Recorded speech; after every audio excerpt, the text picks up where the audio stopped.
Hello.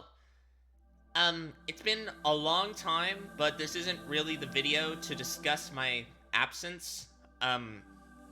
So let's just get straight into it. I apologize in advance for my voice. I've been trying so hard to get it to not be scratchy or have like a weird noise, but I'm on limited time to record my voice and it is just not doing good, so I apologize in advance for that. And also, this is off the dome. I don't really have a script for this because I just kind of wanted my unfiltered thoughts while I'm, discussing all this stuff. So anyway, welcome to Wonder World 1. Kind of a uninspired name, but it's just a placeholder for the time being. And what this is about is I'm gonna go through some events that are happening in the future in the English Wonderful World community and hopefully shed some light on the important events that are going to be happening at each of these, and maybe riling up some people who maybe they can join these tournaments and they can try out Wonderful World for themselves. So today all of them are offline.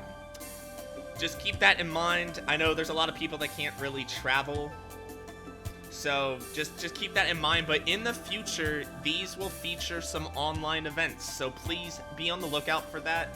I understand that Wonderful Worlds Online isn't the greatest, but for some people, that's the only way they can play it, so just keep that in mind. And I'm going to be saying this a lot throughout, but links are in the description and the comment. I'm going to have a comment, and it'll be all the necessary links, including where you can watch the matches that I'm overlaying throughout each of the player introductions. I am going to have the links to all the brackets. I'm going to have links to important things that you can go to. I don't have a Discord at the moment. I kind of deleted the Discord. I spent so long advertising because I thought I wouldn't be back.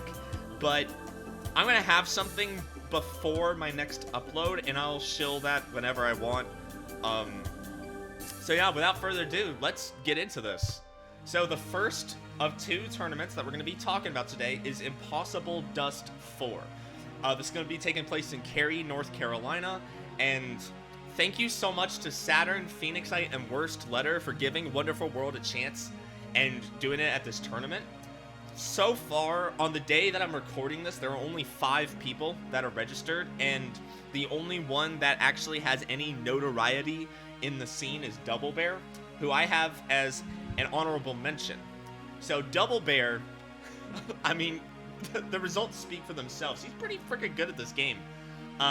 His best win is on Flugon, who is currently 9th, and then otherwise had kind of a rocky set history with Miracle Spire. But, I mean, he hasn't lost to Miracle Spire yet. And actually, there's a statistic with Double Bear that I think is important to mention. He has not lost to anyone except for people in the top 10. He's lost to Flugon, and he's lost to Curse. Curse TYL is actually 4th in the game right now. And I should mention that the rankings are just theoretical. I just did some calculations and put them together based on them, but still, that is a noteworthy achievement. And obviously, Double Bear has a win as well at Square World, but although that had a win on Flugon, this was far enough in the past where Flugon hadn't really shown his capabilities in this game, or was just brand new to it. So that one doesn't really have a lot of weight to it, but still, it's important that it's mentioned Double Bear doesn't lose these, and if he does, it's in the top 3. So definitely expecting a lot of good things from old Double Bear here. He's a Hinokage main, has like a Linnea secondary I've seen him pull out a lot of times, and yeah. And oh, here it comes! Combo Breaker! That's right, on May 23rd, 2025, Wonderful World is going to be at Combo Breaker, hosted by Thorn the Letter. And right now, this one's going to be the main event to look out for. We got 10 entrants, could have more coming in the future, and this one has a lot of people on this theoretical linking. Obviously, we have Thorn, we have Melissa, we have Legendary Blue Shirt, and we have Hershey alongside some other people that are going to be attending. I think I saw Hyacinth in there. I saw Nishox. They've both participated in tournaments, but I believe Hyacinth had like a DQ and then lost 0-2. And then Nishox, I think it was the same thing for Nishox actually. So yeah, this one's definitely going to be the big event of the month for the Wonderful World community. And what better place to start than with Hershey. So, Hershey had participated in Frosty Frosting 17, and actually at this tournament, you barely got to see them play, but they got to 5th next to Bootsuri, and the only people that outranked Hershey here were Legendary Blue Shirt, Skeleton, Melissa, and Thorn. So, I mean, that's a pretty damn good run, even if he didn't really fight anybody that was, you know, in the ranking, or, you know, that was their first tournament. It's still impressive considering the tournament had kicked off with like 30-something entrants, which is still the biggest in US Wonderful World history. It's insane.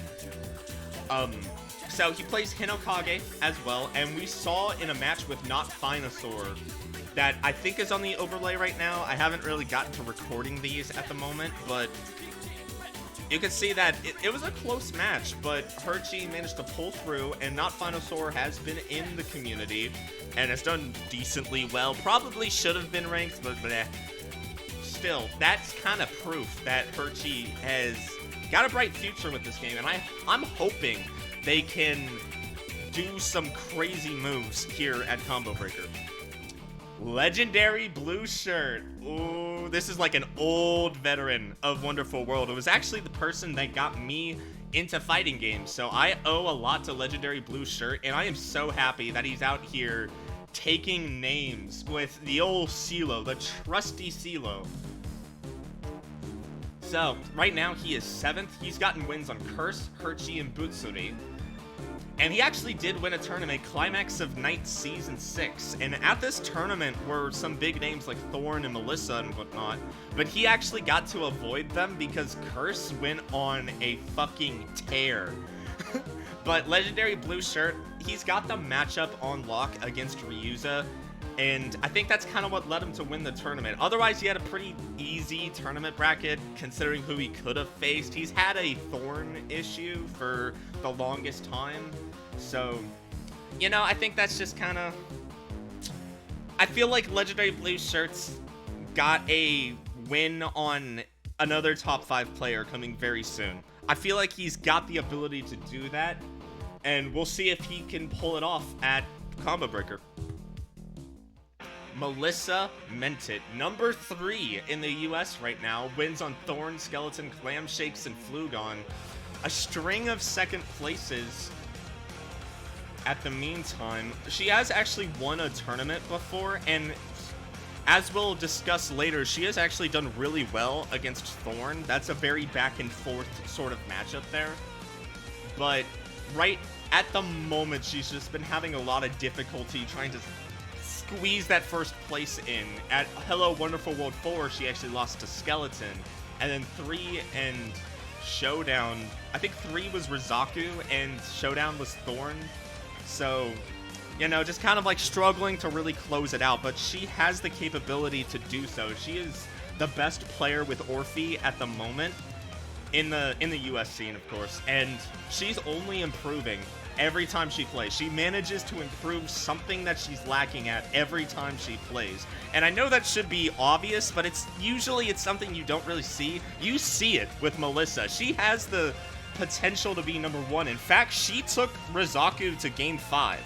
Like, you don't just do that. Rizaku's number 1, by the way. You don't just do that. So I feel like Melissa has a win over Thorn coming.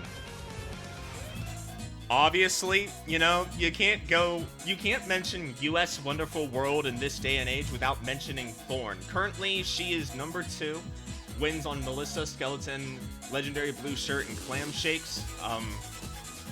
She's had a few interesting results, has fluctuated a lot more, but has gotten a lot more first places, which, you know, that's great.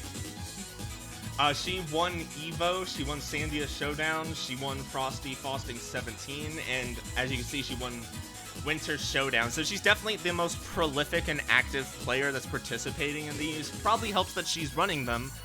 And maybe this will continue her streak. She'll get another first place, a little feather in her cap, and maybe that'll get her in the discussion to be ranked over Rengoku. I doubt it, but it could happen. You know, Rengoku isn't immortal, isn't invincible, isn't impregnable, whatever. I can't word right now. And maybe someone will take it. Maybe someone will take it. I don't know. But only the future will tell. And the future is Combo Breaker 2025. If you are interested in any of the tournaments that I've discussed so far, as I said, links in the description, links in the comments. Join the tournament. If you're going to Combo Breaker and you're interested in playing Wonderful World, you should give it a shot, you know? Most of the time, the earlier brackets has newer players who aren't really as adjusted to the game, so you'll have a chance to actually get some games in that are close and whatnot. And afterward, you can join the communities and learn about the characters and, you know, get the Mizumi, which I'll also have in the description, and, you know, kind of get into the game. It's a very fun game, and I've been passionate about it for a long time, and I'm sure a lot of people that are sticking around and entering these tournaments are passionate about it as well, so you should join. You should join in. So, this slide shows the most important set that we have coming up this month. Thorn versus Melissa. Right now, they have a 9-6 set count with a 32-22 game count. These games have always been so close. They've been pushing themselves to the limits no matter what they do, and it's been absolutely incredible to witness. So, I should mention that last set, Melissa actually won 3-1. It was Losers Finals of Hello Wonderful World 4. And I've been kind of mentioning that they're still going back and forth. Let's be honest, they're still going back and forth. But Melissa's kind of started to pull ahead. Not exactly a bracket demon level yet, but we'll see a lot more things confirmed coming into Combo Breaker. We'll see what happens, but still, this is the set to watch. If you're just going to be a spectator, or maybe you are participating, but you get eliminated early, this is the set to look out for. Alright, that's it. I wanted to give one last shout out to a tournament that did already happen. It was EVO Japan 2025. Unfortunately, I do have to address the elephant in the room that due to scheduling, just kind of like time constraints and technical difficulties, the final three had to be first to one. But we saw Zuffler pull out with his first ever tournament win. Glass getting second, everyone knows Glass, and then Quint with third. Very impressive tournament. My favorite set from this tournament was Glass versus Quint. I recommend checking that one out, because that one's a great showcase of Lunathia, if you kind of don't know where to look to find Glass sets. But, I mean, that's pretty much it. That was the first Wonder World. I don't know every tournament that's being run, so let me know. I'll try to find contacts on the next one, but on the next one and then going forward, let me know if you have a tournament that you want me to address on these videos, and I will get them out. I'll push them out. So, I mean, I have nothing else to say. An update on why I'm back will be coming soon at some point. But, I mean, I'll see you guys later. Bye.